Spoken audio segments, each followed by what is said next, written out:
तो चलिए इसका पार्ट 2 वीडियो में हम आ गए हैं, जिसमें आप सभी को बताया था यहाँ तक 55 तक क्वेश्चन सभी का करा दिया। अगर नहीं देखे हैं तो उसका लिंक आप सभी को आई बटन या डिस्क्रिप्शन में मिल जाएगा, वहां से आप जाकर देख सकते हैं, जाकर देख लीजिएगा। अगर नहीं मिलाए होंगे तो अब यहाँ से आप मिला लीजिए। इसका पार्ट 2 वीडियो बना रहे हैं। पार्ट 2 में आप सभी को बताएंगे 56 क्वेश्चन से बताएंगे, और 56 क्वेश्चन से आप सब अपना अपना आंसर मिलाते जाइए। तो 56 नंबर क्वेश्चन यहाँ पे प्रश्न क्या करे कि अवतल लेंस का आवर्धन m बराबर होता है। तो m बराबर क्या होता है, तो काफी सिंपल सा प्रश्न था। u v बाई u होता है, v बाई u होता है। इसका 56 का a हो जाएगा। 57वां प्रश्न यहाँ पर है कि निम्नलिखित में कौन सा सम्मोहन उत्तक है। तो निम्नलिखित में से कौन सा सम्मोहन उत्तक है, तो इसका राइट आंसर हो जाएगा डी नंबर ऑप्शन।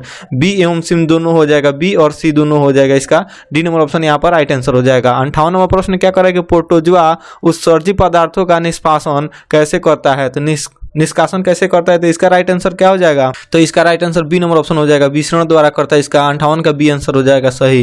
चलिए यहाँ पर 59 नंबर प्रश्न क्या करेगा, मनुष्य के शरीर की सबसे बड़ी ग्रंथि है। तो मनुष्य के शरीर की सबसे बड़ी ग्रंथि कौन सी है, तो 59 का डी हो जाएगा, यकृत है। इसका D number answer right answer हो जाएगा। 60 नंबर प्रश्न क्या करेगा, शरीर का संतुलन बनाए रखता है। तो शरीर का संतुलन बनाए रखता है, तो ये हो जाएगा ए नंबर ऑप्शन, सेरिबेलम बनाए रखता है। इसका ए नंबर ऑप्शन राइट आंसर हो जाएगा। चलिए यहाँ पर 61 नंबर प्रश्न क्या कर रहा है कि किशोरावस्था में होने वाली शारीरिक परिवर्तन का कारण है। तो किशोरावस्था में होने वाली शारीरिक परिवर्तन का कारण क्या है, इसका right answer D number option हो जाएगा। ए और डी बी दोनों, ए और बी दोनों इसका राइट आंसर हो जाएगा, इसलिए इसका डी नंबर ऑप्शन यहाँ पर राइट आंसर है। चलिए 62 नंबर प्रश्न देखिए, मानव हृदय में कितने कोष्ठक होते हैं। तो मानव हृदय में कितने कोष्ठक होते हैं, तो इसका B number option right answer हो जाएगा, 4 कोष्ठक होते हैं। चलिए 63 नंबर प्रश्न क्या करेगा, रक्त क्या है। तो रक्त क्या है, इसका राइट आंसर आप सभी को याद कर लेना है, बी नंबर ऑप्शन कोशिका है। रक्त क्या है, कोशिका है। चलिए यहाँ पर 64 नंबर प्रश्न क्या करेगा, जिन शब्द किससे प्रयुक्त है। तो जिन शब्द किससे प्रस्तुत है, तो इसका राइट आंसर क्या हो जाएगा, तो बी नंबर ऑप्शन हो जाएगा, डार्विन से प्रस्तुत है। इसका B number option right answer है। चलिए 65 नंबर प्रश्न क्या कर रहा है कि तैलीय कागज होता है। तो तैलीय कागज होता है, तो इसका राइट आंसर आप सभी को सी नंबर ऑप्शन याद कर लेना है। अपार भाषक होता है, इसका सी नंबर ऑप्शन यहाँ पर राइट आंसर हो जाएगा। 66 नंबर प्रश्न यहाँ पर है, प्रश्न क्या करेगा, लेंस द्वारा उत्पन्न आवर्धन का एसआई इकाई है। तो लेंस द्वारा उत्पन्न आवर्धन का एसआई इकाई क्या है, इसका राइट आंसर आप सभी को याद कर लेना है, डी नंबर ऑप्शन, मात्रक विहीन हो जाएगा, D number option right answer हो जाएगा। उसके बाद 67 नंबर प्रश्न क्या करेगा कि प्रकाश की चाल विभिन्न माध्यमों में। तो प्रकाश की चाल विभिन्न माध्यमों क्या होती है, तो भिन्न भिन्न होती है। इसका B number option right answer हो जाएगा। और उसके बाद 68 नंबर प्रश्न क्या करा है कि वायु में प्रकाश की चाल निर्वात की अपेक्षा होती है। तो वायु में प्रकाश की चाल निर्वात की अपेक्षा होती है, क्या होती है, इसका राइट आंसर आप सभी को याद कर लेना है, ए नंबर ऑप्शन कम होती है। चलिए उसके बाद यहाँ पर 69 नंबर प्रश्न क्या कर रहा है कि लेंस का मुख्य फोकस की संख्या होती है। तो लेंस की मुख्य फोकस की संख्या क्या होती है, तो इसका राइट आंसर क्या होगा।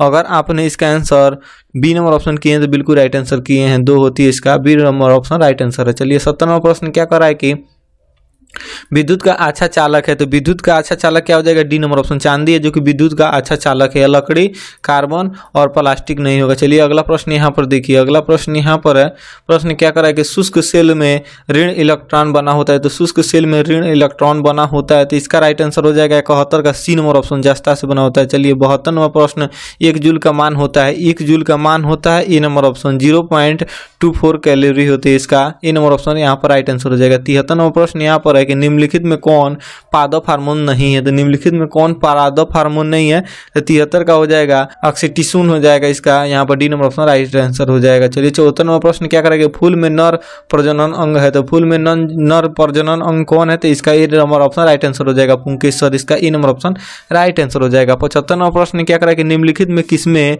द्विखंडन नहीं होता है। तो निम्नलिखित में किसमें द्विखंडन नहीं होता है, तो 75 का आंसर डी नंबर ऑप्शन हो जाएगा, यूलिना में। इसका डी नंबर ऑप्शन यहाँ पर राइट आंसर हो जाएगा। 76 नंबर प्रश्न देखिए, प्रश्न क्या कर रहा है कि पारिस्थितिक तंत्र में ऊर्जा का स्रोत है। तो पारिस्थितिक तंत्र में ऊर्जा का स्रोत क्या हो जाएगा, तो 76 का आंसर हो जाएगा बी नंबर ऑप्शन। 76 का क्या हो जाएगा, बी नंबर ऑप्शन, सूर्य प्रकाश। इसका B number option right answer हो जाएगा। 77 यहाँ पर दिया गया प्रश्न क्या कर रहा है, निम्नलिखित में से किसे अनुवांशिकी का पिता कहा जाता है। तो किसे अनुवांशिकी का पिता कहा जाता है, इसका B number option, Gregor John Mendel को। 78 नंबर प्रश्न यहाँ पर कि हरे पौधे कहलाते हैं। तो हरे पौधे क्या कहलाते हैं, तो इसका राइट आंसर क्या हो जाएगा, तो आप सबको ई नंबर ऑप्शन याद कर लेना। 78 का उत्पादक कहलाते हैं, इसका ई नंबर ऑप्शन राइट आंसर हो जाएगा। चलिए उसके बाद यहाँ पर 79 प्रश्न क्या कर रहा है कि नर युग्मक के गुणसूत्र की संख्या होती है, कितनी होती है, तो इसका right answer B number option होता है, 23 इसका राइट आंसर हो जाएगा। लास्ट प्रश्न यहाँ पर 80 नंबर क्वेश्चन है। प्रश्न क्या कर रहा है कि ओजोन परत पाई जाती है, तो ओजोन परत कहाँ पाई जाती है, इसका राइट आंसर क्या होगा, तो ये नंबर ऑप्शन याद कर लेना है, स्ट्राटो फिगर में पाया जाता है, इसका ई नंबर ऑप्शन राइट आंसर हो जाएगा। चलिए इसका 13 आप सभी का 80 पूरा क्वेश्चन हो गया ऑब्जेक्टिव, आप सभी को मिला लेना और कमेंट सेक्शन में बताना है कि आप सभी का 80 क्वेश्चन में आप सभी का कितना क्वेश्चन सही हुआ। सभी क्वेश्चन का मैंने वीडियो बना दिया है, सभी क्वेश्चन सही है बिल्कुल, तो आप सब पूरा क्वेश्चन मिला लीजिए और आप सभी को कमेंट सेक्शन में बताना है कि आप सभी का 80 क्वेश्चन था, 40 का आंसर देना था, आप सभी का 40 में 40 आएगा या नहीं आएगा, ये सब कमेंट सेक्शन में बताना है। और अभी तक आपने पार्ट 1 वाला वीडियो नहीं देखा तो देख लीजिए, जाकर पूरा मिला लीजिए। चलिए मिलते हैं इसके नेक्स्ट वीडियो में, तब तक के लिए जय हिंद, वंदे मातरम।